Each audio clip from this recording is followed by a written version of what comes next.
Yeah, I'm probably going to piss some people off with this podcast today.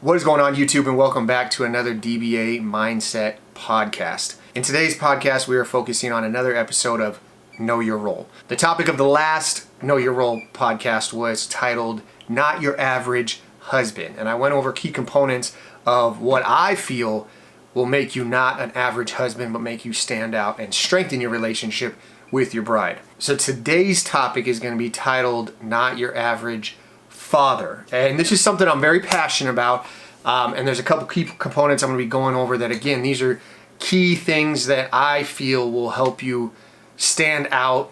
Not only now I have a daughter, so I'm going to be obviously referring to daughter, but it goes hand in hand with obviously if you have a son and you are a father. So these are all things that I feel will, and again, I'm not saying, I'm going to mention this again, disclaimer, I'm not saying I'm a perfect father, I'm not saying I'm some, guru when it comes to being father. However, this is a role that I take very serious, and I am a firm believer that knowledge is power if you apply it. So I have read a lot when it comes to being a father. I have seen a lot when it comes to being a father. I have talked to a lot of fathers out there. I was raised by an amazing father, so that is like my background in fatherhood. Obviously, I have only been a father for 4 years, but this is just my, again, point of view of what makes a great father. Now, you may disagree with some of the things I go over, or you may say, hey, you know what? I'm going to start applying that. So either way, just sit back and enjoy the episode. So the first thing we're going to talk about when it comes to raising your child is, and how to be a great father, is you got to be a role model. I've said this before on my actual channel. When it comes to raising my daughter Adeline, I am a huge believer now that she will do more, or I guess you could say she will imitate more of what I do than what I say. I will tell her how to be a sweet person. I will tell her you got to be respectful. I will tell her you got to say please and thank you. I will tell her how to manage her emotions. I will tell her not to sweat the small stuff. I will tell her to work hard. But telling only goes so far. You have to show your child exactly the person you want them to become. Which, and I've said this before, when you become a parent, if you take your role very serious, it will make you a better person. Because by default, you have to lead by example. So every characteristic that you want your child to have, you have to have. And if you don't have it, you got to learn it.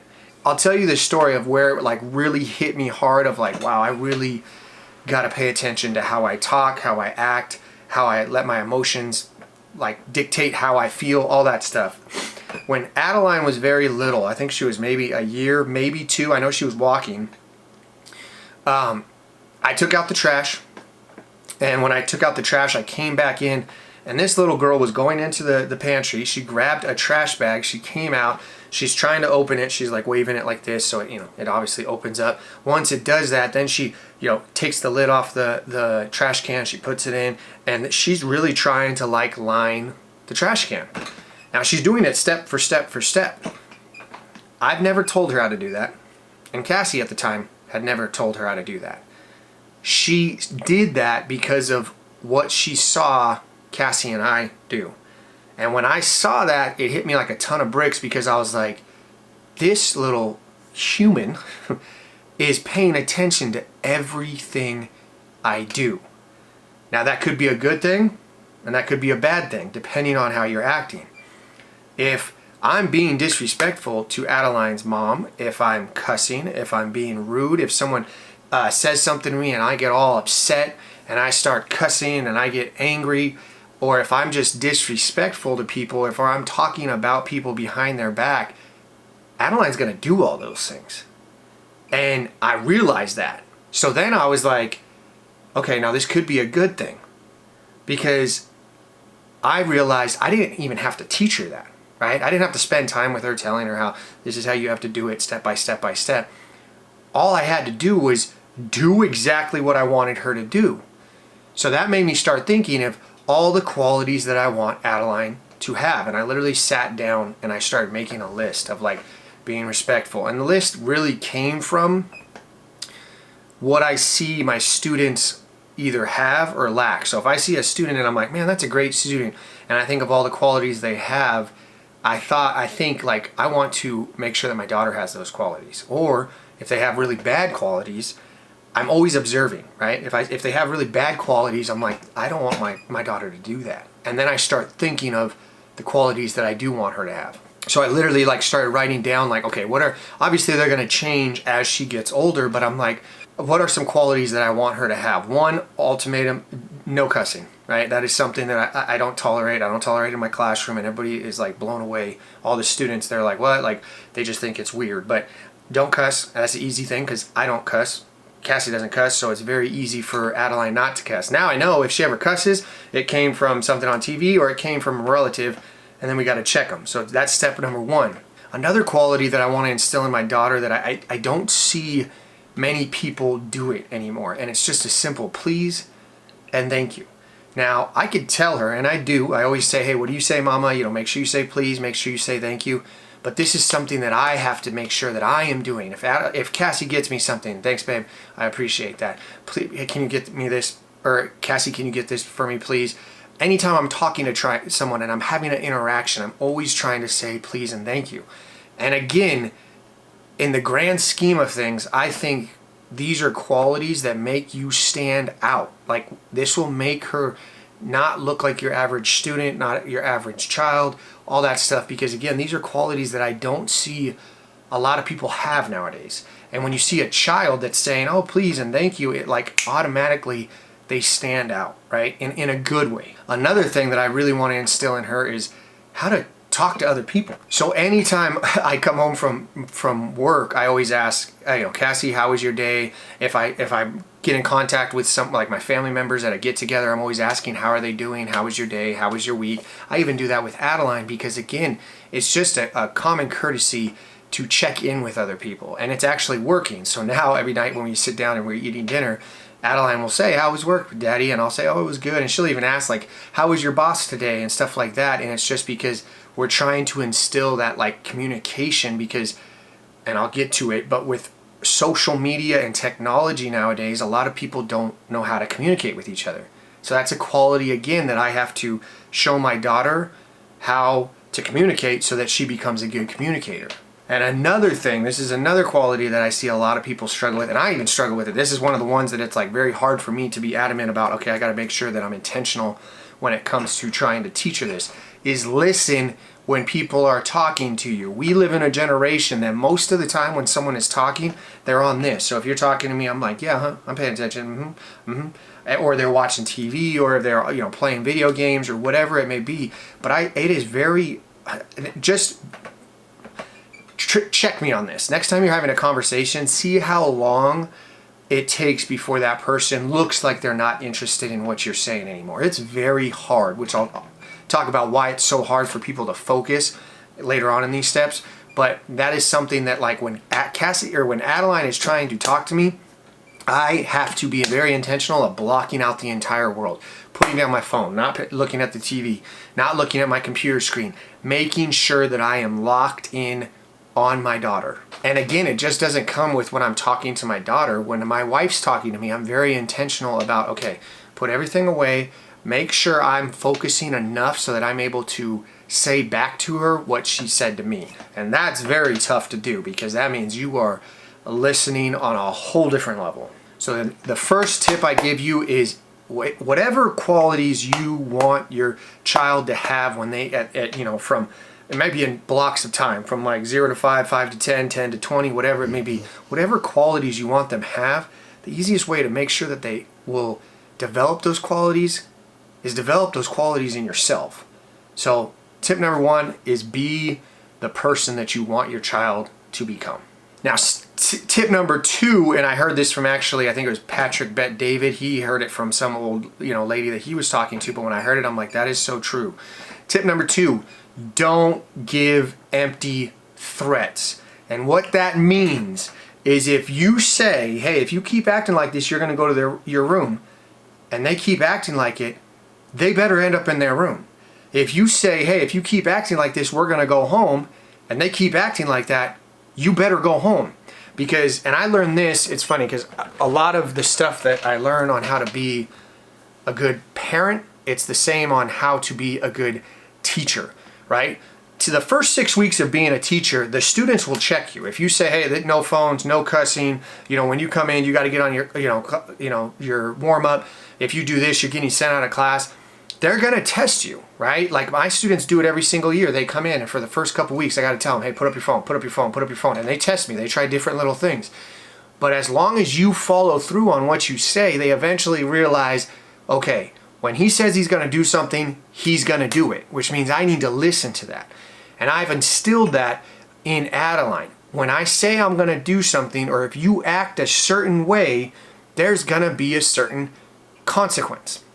Now, when it comes to consequences, and this is something that, again, I see it with what makes a good coach, what makes a bad coach, is if I'm going to yell at my daughter for doing something bad. So say I'm at a level 10 when she does something bad.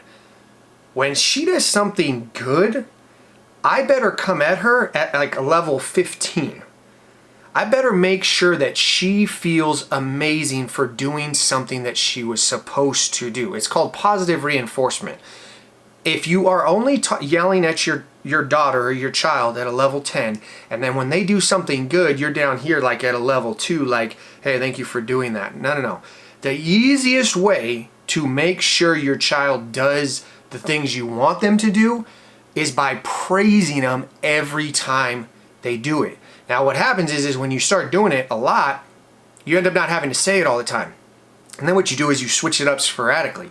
So like when Adeline would say like, please and thank you, I would tell her, thank you for saying that, Mama. Or if she took her plate from the the table to the trash can, I would tell her like in a tone, not just like, thank you for doing that, Adeline. You got to have emotion, the same emotion that you have to have when you're yelling at them or you're disciplining them. If I tell Adeline, hey, stop doing that, she's not going to pay attention. But if I hit a certain tone and I'm like, Mama, if you don't stop doing that, that tone, she starts registering okay, he's serious. But I also have a tone that is all about praise, that when I hit that tone, she's like, I'm doing something good, and she wants to keep doing it. As sad as it is to say, parenting is a lot like raising a puppy. And I know some of you guys are probably going to get offended that I said that, but it is 100% true. When your dog is doing something bad, you better have a certain tone that they know. If he hits that tone, I'm stopping. And then you better have a tone, a playful tone that he knows or they know that, hey, it's time to play. And the same goes with your child. So anytime, for example, the other day, funny story. So Adeline's at the age where when we have to leave somewhere, she gets very upset. Like if she's having fun, she's like, no, just one more minute or a little. She always says, just a little time. Like she always wants a little bit more. So now we kind of prep her and we say, okay, 5 minutes. But sometimes at the end of the 5 minutes, she still doesn't want to go. And she kind of starts crying and we have to have a little talk, and that's something we're working on, right? Well, the other day she goes over to the neighbor's house, but she goes with Cassie because I'm in the middle of the workout. So when she goes to leave, I always say, hey, Mama, come here. I got to talk to you real quick. Now, I always use that same tone, right? Now, when she comes over, sometimes I praise her. I give her really good, hey, thank you for doing that. I really appreciate that. Give her a hug and a kiss, right? And then sometimes I'm giving her basically a task, right? So she comes over and she says, what's wrong, Daddy? Because I think she thinks she's in trouble because, again, she never knows what she's getting when I say, hey, Mama, come here. I got to talk to you real quick. So she comes over and I say, hey, when Mommy says you need to come home and she tells you got 5 more minutes, I do not want to hear you start to complain. I don't want her to come home and tell me Adeline got fussy, Adeline was complaining and making a scene and not wanting to come home. And she says, okay. And I said, so when Mama tells you you're coming home, you come home. Because if you don't, we will not go over there again. She says, okay, I will. And I said, okay.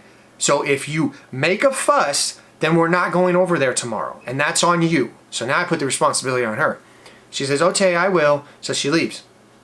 So she comes back later and I asked Cassie, I said, how was she when she left? And she was like, oh, she was good. I said, why do you say it like that? And she's like, Because when I told her, Mama, we got to go, she says, okay, I won't yell at you, bye. And then she like literally left. So in a way, it was kind of cute that she did. And she actually did it yesterday when we were at our friend's house about to leave. I said, you got 5 more minutes, Mama. Don't get all fussy when we want to leave. And she says, I won't. I'll say, okay, it's time to go. I love you. And like, so now it's something we're working on. But I promise, I guarantee eventually she's going to test me. And when she tests me, unfortunately, I'm going to have to tell her, okay, you're not going over there. And I'm going to have to draw the line. So always give them an opportunity to do right. I always put it on them. I do the same with my students. Like if a student tells me, hey, can I go sit next to my friend? I say, are you going to talk to your friend? They always say, no, I'm not going to talk to my friend. Or are you going to get loud? Are you going to do your work? They'll say, yeah, I'm going to do my work. They always say that. And I'm like, okay, so you're going to bring up your paperwork, right? So they bring up their worksheet. And I say, okay, you're on number 5, right? There's 10 questions. If at the end of class, you are not to number 10. Do you think you could get to number 10? Again, I'm putting the responsibility on them. They say, yeah, I could get to number 10. Okay, so you said you could get to number 10 if you're working with your friend, correct? They say, yeah. I said, okay. At the end of class, if you are not to number 10, that means you guys were talking, you weren't doing what you were supposed to, and you screwed it up. Is that safe to say? And they're like, yeah. And I said, okay, so this is on you. At the end of class, if you got to number 10, then you're cool. If you did not get to number 10, don't ever ask me if you could sit next to your friend because you screwed it up. 9 out of 10 times, they never do it because now it's like, okay, he's giving us a shot. A lot of people want to show you that they can be successful. They want you to trust them. The problem is parents, and I mean, obviously parents and then even teachers, we don't show them that we trust them. You got to show them that, hey, I trust you. I'm going to let you be responsible. It helps them get independence. But then when they screw up, or if they screw up, you better check them. So tip number 2 is if you're going to give a threat to your child of like, hey, I'm going to take this away, or if you do this, you're going to go to your room, you better back it up. So no empty threats. Another tip, and this was a very easy tip, but I actually got this advice from my older brother, but tip number 3, love her mother. And when I first found out I was going to have a little girl, my older brother Doug, he gave me probably some of the best advice that I've ever gotten when it comes to being a father. He said, Bryce, you got 2 jobs when it comes to being a good father. 1, you got to love the mess out of Cassie. I said, yeah? And he's like, yeah, you just got to love your wife. And I said, okay. Tip number 2, you got to love your child. And I was like, wait, so you're telling me in order for me to be a good father, all I got to do is love Cassie and love Adeline? And he's like, yeah. And I'm like, done. But I get what he's saying. And what he's saying is okay, Adeline is a girl, right? So the way I interact with Cassie, the way I talk to Cassie, the way I treat Cassie, the way I talk about Cassie, I am showing Adeline how a man should talk about his bride, right? So I need to show her how she should be treated. Now when it comes to the second part of love Adeline, I also need to show Adeline how she should be loved. So again, Adeline's going to be watching me on both ends of how do I love Cassie. And these are small things that, again, day to day when you are married and you have your priorities and stuff, the little things, the coming home and making sure I give Cassie a kiss as soon as I walk through the door, as soon as I make sure I give her a hug, I make sure I ask her how her day's going, I make sure I give her a kiss when I leave, I make sure I ask her help around the house. I do all these things. Again, these are things that when you are married for a while, you kind of forget. You don't prioritize them. And this goes back to when I was talking about not your average husband, is you got to act like you're dating. That's the easiest way. Is if you act like you are dating and you are trying to get this girl to be with you for a while, you're going to do things and treat her the way she should be treated. You're going to do the sweet things. You're going to bring her flowers every once in a while. You're going to wash her car. You're going to get her gas. You're going to take out the trash without her asking. The only difference from dating and marriage is the tasks change. Like I said, if you're dating, taking out the trash, obviously, that's, if it's at your house, it's not gonna matter. But now when it's your thing, if you're able to take out the trash, if you're able to do the dishes, if you're able to make dinner, those are the little things that when you do that, you will show that you care about her mother, and that's how she, in the end, should be treated. So tip number 3, again, it kind of goes back to, not your average husband. So if you want more in depth of that, watch my previous episode on this of basically know your role. Now, tip number 4, this is something that I have been instilling a lot lately when it comes to Adeline, and I have been, reaping the benefits in our relationship. And tip number 4 is be present. And what I mean by that is when you are with your daughter, be with your freaking daughter. Stay off your phone. That's honestly probably the biggest one that we're most, if I was to put anything on what most fathers are being distracted by, it's their phone. Now, some it may be the game, some it may be TV, some it might be, emails, whatever it may be. I have realized if you, and a lot of people are like, well, I got a lot to do, and sometimes it's easier if they're just watching their show and I'm doing my thing. I'm going to let you in on a little secret, which I saw this on Instagram and I'm like, I'm going to put that to the test. If you can give your child undivided attention for say 30 minutes, it fills their entertainment and satisfaction cup. Meaning a child's cup is empty. When they wake up, they want to play, they want to know that they are loved, they want to feel that they are loved, they want to be shown that they are loved. Empty cup. The more you fill it, and if you can be intentional with 30 minutes of, hey, no phone, no TV. What are we doing, Adeline? You want to play Barbies? Let's go play Barbies. You want to go play Bowser? Let's play Bowser. You want to go outside? Let's go outside. And when I'm outside, I'm outside. I'm not checking my phone. I'm not on my phone. I'm not talking to anybody else. I am locked in to my daughter. If you do that with your child, just test me on this. You can do it for 30 minutes, and if you tell them at the beginning, okay, Mama, let's go play. I got about 30 minutes, but then I do got to do some stuff, so let's go play for 30 minutes. You tell them that. And when it's getting close to that 30 minutes, because I understand there is things you got to take care of as a father, as a, whatever your job is, as a husband, there's stuff you got to do. If you tell them, okay, Mama, 1 more game or 2 more games or 5 more minutes and then I got to go inside, I promise you that when the time's up and you go inside, they're fine. They're content. Their cup's full. Now, it doesn't mean you don't have to fill it later. You do have to fill it later because obviously as the day goes by, they want to be reassured that they are loved, that you're paying attention to them, that they're a part of your life. You got to fill it up.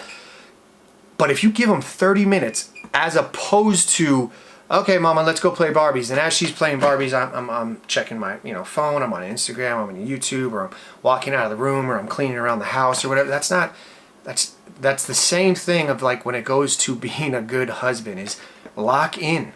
Be intentional with your time. When you do that, it fills their cup and it allows you to now balance of, hey, I got to get this done, but at the same time, I was able to spend quality time with my child. Also, and you don't have to think outside the box. Sometimes I'll get quality time with Adeline doing stuff I need to do. One, because children love to learn. They are very, very interested. And this is where I see a lot of parents fail. Is if the dad is working on something and the child comes out, hey, what are you doing, Dad? Oh, I'm doing this. And the child keeps asking. What ends up happening is the father is trying to do something, so they get pissed and they're agitated, they're aggravated. They're I'm just busy. What's your mom doing? Go do that. You're signaling to your daughter or your child hey, this matters more than you. Okay, and this is hard because I understand sometimes fathers, it's we got to get stuff done. It's important that we get it done. But it's not more important than spending time with your child. So it may take longer, but if you include them in the task, say you're putting together something or taking apart something or working on something, show them, teach them. That's quality time, right? I'm not inside playing Barbies. I'm getting done what I need to get done. Am I going to get it done as fast? Probably not. But is at the same time it's filling her cup? Yes. So now you're checking 2 boxes, but one of them is yours. So you don't have to do all the quality time of your whole life just stops, right? Sometimes if I'm going out in the garage and I got to, do stuff in my gym or whatever, I'm not working out or I'm straightening up the garage. The other day I was washing mine and Cassie's cars and I said, Mommy, you want to go help me wash Mommy's car? She came out all excited and it took a lot longer having her help me. But at the same time, I'm not even joking, within about 20 minutes, she's she wanted to go back in and play Barbies. She was content, but she was having fun. She does dishes with my wife all the time. Those are ways that she's getting her cup filled because it's quality time. Your child really doesn't care about what you're doing. They just want to know that you care about them. at the end of the day. And if you're including them, like if I go to Lowe's, I ask Adeline if she wants to go. If I have to go do stuff in the yard, like the other day I was fertilizing the yard, she helped me fertilize it. She was pushing it, we were having fun, and like, it's not as hard as you think, but you do have to be intentional about including them in it. So that is tip number 4. And this last one, this is the one that's probably going to piss a lot of people off, but this is something I'm very passionate about, so I'm going to talk about it. And if you get pissed off, I'm going to be honest with you, it's just because you're doing it, and I'm calling you out on it, but it's something serious that you really need to think of, okay? I'm going to segue into it based off of a story or something that happened when I was at my friend Levi's house a couple months back. Levi has a 1-year-old, and we were sitting there, little Levi. Little Levi was playing with Adeline, and we were just talking about fatherhood, and I was like, how's it going? And he's like, I'll never forget what he said, because when he said it, it kind of was heavy on me, but he was like, dude, it's hard being a parent when you care. And I said, yeah, it's actually super easy to be a parent. All you got to do is hand your phone to your child, make sure that you feed your child, make sure they have a place to sleep, and then as for entertainment, I could hand them this, and they could be on their way, and they could do whatever they want. And that is what I see a lot of parents do, is they give this to their child, and this is raising their child. So this is my final tip. Don't give your child a phone. When I was in my master's program, I did 2 research papers. First one was basically on the connection between a student's grade and their relationship with their teacher, meaning if the teacher the student likes the teacher, they will have a good grade in their class. If the student does not like the teacher, they'll give up on the class, they'll fail the class. The second research paper I did is the connection between ADD and all these other OHI, SLD, these are all basically disabilities when it comes to special ed. A lot of these have to do with this and the usage of this. And if you don't believe me, I work with high school students. So most of my kids were born in 2008, and again, I do special ed, so I always see their IEP where it says SLD, ADD, attention deficit disorder, oppositional deficit disorder, all these different disorders. And they're all born in 2008. But you know what came out in 2007?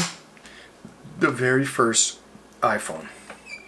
So these kids, these students, most likely were born at a time where the iPhone was basically a computer in your hand. Social media, Twitter, Instagram, all these things were coming out. Now, most of my, again, students' parents were around like 23, maybe 26 at the latest, or at the oldest, which means they were probably on the phone. I guarantee when these things came out, everybody was on them. Like, that's what they were doing. I was on them, everything. If I'm on this all day and I don't know the side effects, mind you, my child is being born in an environment where they see me on this all the time, right? They're going to be very curious, so they're going to want to see it.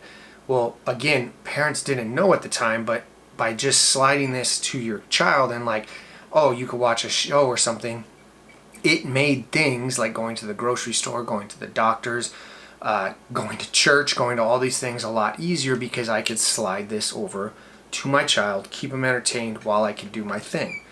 Well, the problem is a lot of parents took advantage of that. And now research is coming out that these things and being addicted to them, I've had students tell me that their phones or screen time throughout the day is like 14 plus hours. That is insane. One of the teachers I just work with, she's going for her PhD right now, and she said someone's doing a research paper on basically these and the side effects, and they're actually saying now that screen time is now not, obviously they know that it's relating and increasing students having ADD, because it's very hard to focus on anything, right? This is they're saying that it's not only leading to ADD, but it's also leading to early dementia. And that's insane when you think about it. I actually just started reading this book. I'm not even that far into it. I think I'm like 20 pages into it, but it's basically talking about how the internet is rewiring our brains. And I see this all the time with students. Think about it. It's if a student grows up and by the time they get to, say, first grade, they're spending about 3 or 4 hours a day on this, right? This is a lot more entertaining than anything a teacher is going to say. See, I grew up in a generation that every Sunday I got taught how to focus. And that was at church. Church was very boring for me when I was little, right? But these weren't around. So for that entire hour, I had basically a chair that my parents would make me sit there, focus on some old guy talking, not move, not run around, and just sit there.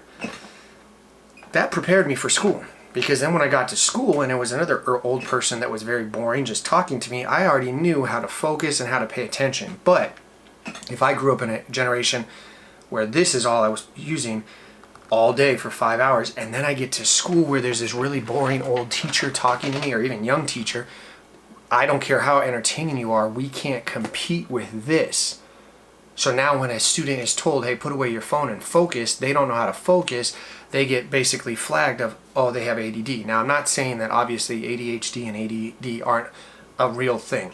The problem is that they're becoming more common, and it's because most kids that have ADD, there's also a direct correlation with the amount of time they spend on this. Now, some people will be like, well, you should let your kid watch TV. Well, there's a huge difference between TV and screen time. If you don't believe me, just trust. Next time your kid is watching TV, and I think it's proximity, I would love to see if there's actually research on this. This being, a couple inches from your face is a lot different from being feet away from a TV. Anytime Adeline is watching TV, if I say the O word, which means outside, if I say, hey Adeline, go outside, she will walk away from the TV. It don't matter if it's her favorite show, favorite movie, whatever. She will leave the TV. And I think it's because of the distance.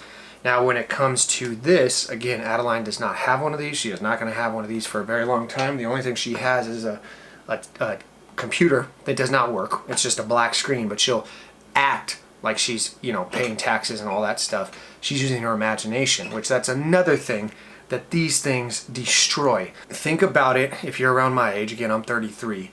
I remember being young and being like on a Saturday or Sunday and experiencing this thing called boredom.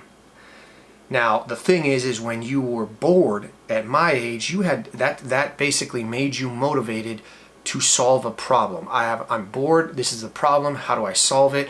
Look outside. Okay, can I go outside? Can I go dig a hole? Can I go jump off something? Can I go ride something? Can I go do this? You have to use your imagination because you're motivated to get out of this painful situation. So it develops not only goal setting, but it develops basically, hey, I have a problem, this is how I solve it, and basically troubleshooting. Now the problem with these things is my students don't ever experience boredom. And the reason why is because when they get bored, they reach into their pocket, they pull out this, and then for the next 8 hours, they're just scrolling. And even as an adult, I'm super guilty of it too. When I'm bored, boom, pull out my phone, and it's like, it solves a problem, but if you notice when you're done with that scrolling time, you're not fulfilled. You're not satisfied. As opposed to, I remember when I was bored at little, and then when I went outside and built a fort or played guns or, ride my bike, whatever, with my buddies, by the end of it, I was tired. I was not only physically tired, but I was mentally tired because I used my brain to solve a problem. You give this to your child and you rob them of their imagination. And if you don't believe me, look at the research of what these things do to your children. Like I said, I see it every single day in my classroom, and that is why I'm so adamant about it. And again, if you're not a teacher, then you probably don't see it. But these things are crazy. They say that the most screen time a child should have is like 1 hour a day. Is that what your child's getting? And people will say like, oh, it's easy for, I got to get stuff done. How do I get stuff done if they're not entertained? I got to give them the phone. No, you don't. No, you don't. You have to fill their cup. I see a lot of parents that will literally, their child doing something and then they come over, they stop playing. They stop playing outside. They stop doing something really fun. And then they go to their parent and they say, hey, can I have my tablet? Hey, can I have my phone? Hey, can I have my computer? And they get it. And then they sit there. And it's like, again, it makes your life so easy. Back to what my friend Levi said. It is hard to be a parent when you care. If you're thinking about all those long-term effects they're going to have. Do you want your child to have ADD? Do you want your child to have dementia? Do you want your child to never experience boredom and how to solve problems? No, you don't want that. Trust me. When you have a classroom full of kids that struggle from this, and again, I'm not blaming the parents. Parents didn't know.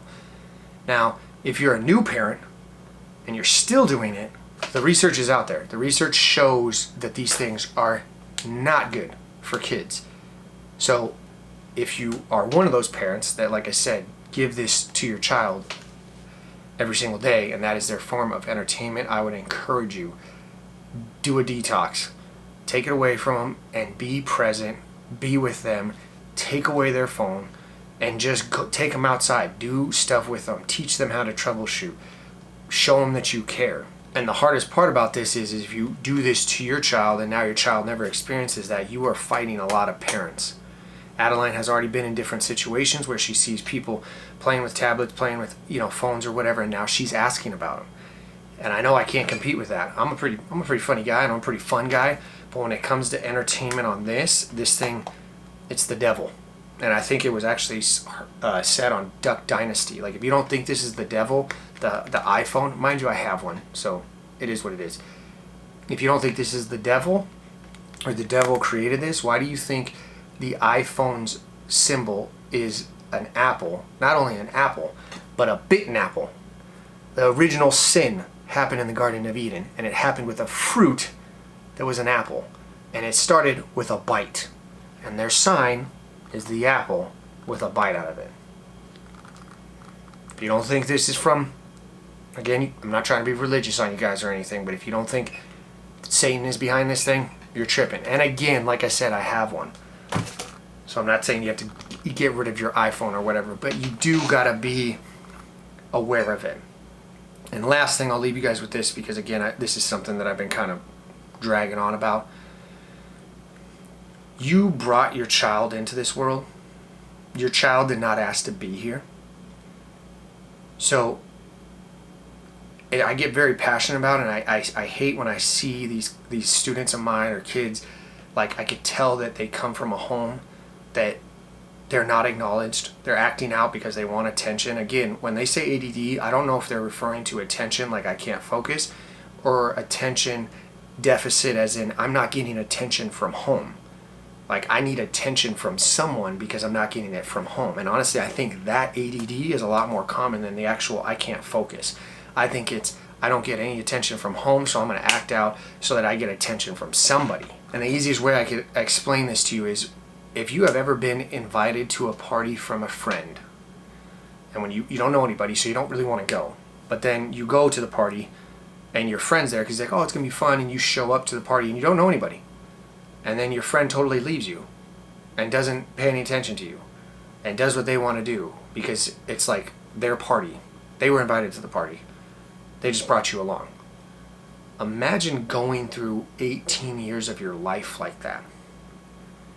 And unfortunately, I see that sometimes with my students, is they didn't ask to come into the world. They were brought into the world. And as soon as they were brought into the world, the parent thought that it wasn't fair that they got to live their life, so they were still trying to live their life while not being a parent. We see it nowadays with social media of like everybody saying you got to find your purpose. Like, what's your purpose in life? Like, and I see a lot of people that will be chasing their purpose, meanwhile they have a child, or like, and they're totally focused on their purpose and not their child. I'm going to let you in on a little secret. The second your child comes into this world, that child gave you your purpose. You don't need to look for your purpose. Your purpose is right there. So cherish that purpose, focus on that purpose, and I guarantee if you do that, because you can be, like, you're trying to find your purpose so you can make a difference in the world, if you turn your focus on your actual child, and you will make a difference in their world. So what's more important? Making the difference in thousands of people that you may never even like know them in real life, or someone that's going to be looking to you every single day? The way my daughter looks at me, I know my purpose. I know exactly what I'm supposed to be doing because she was my purpose. The second she came in, I realized, okay, my purpose, husband, father, and then every other role after that will make it, but that is your main purpose. So if you are a father and you have a child, I'm telling you right now, you know your purpose. So you don't have to go looking for it. Just focus on the purpose that's right in front of you. And I think that's it. I think I'm done. I don't know if I have to say anything else, but those are my tips. I know I kind of went off on the phone thing, but again, I might have to do a whole separate podcast about phones and what they're doing to the younger generation, because eventually these younger generation, they're going to be the ones functioning in the world. So if you have a child, if I can give you any advice, if you take any of these tips and you are a father, don't give them any of these. Don't give them this. Don't give them a tablet. Don't give them a... It's destroying them. Especially, there's a lot of research, a lot of scary research of what these things and the effect they have on young girls, and how that's actually worse than the effects they have on boys. Obviously, there's still, effects on, guys, but at the end of the day, there is more negative effects when it comes to young girls, as sad as that is to say. So, anyways, this is episode 2 in the series of Know Your Role. And again, this is not your average dad. So I hope you guys enjoyed this podcast. If you guys have any questions or any comments of what you feel, do you feel, comment below if you feel like phones are a good thing for kids, if you feel like phones are a bad thing, if you see that sometimes you struggle with phones or any of these things. Like I said, if you have some tips on what you think make a great father, obviously comment below. I hope you guys enjoyed this. Again, I love doing these videos. They don't have as much traction as the other videos on my channel. So if you liked it, please make sure you give it a thumbs up, because I actually really enjoy doing these style videos. It just seems like the other ones are a little bit more popular. But these are topics, like I said, that I'm very, very passionate about, if you can't tell. If you're new to the channel and you like this, make sure you subscribe. And then you guys already know the motto: stay happy, stay healthy, and above all, don't be average. I will catch you guys in the next one.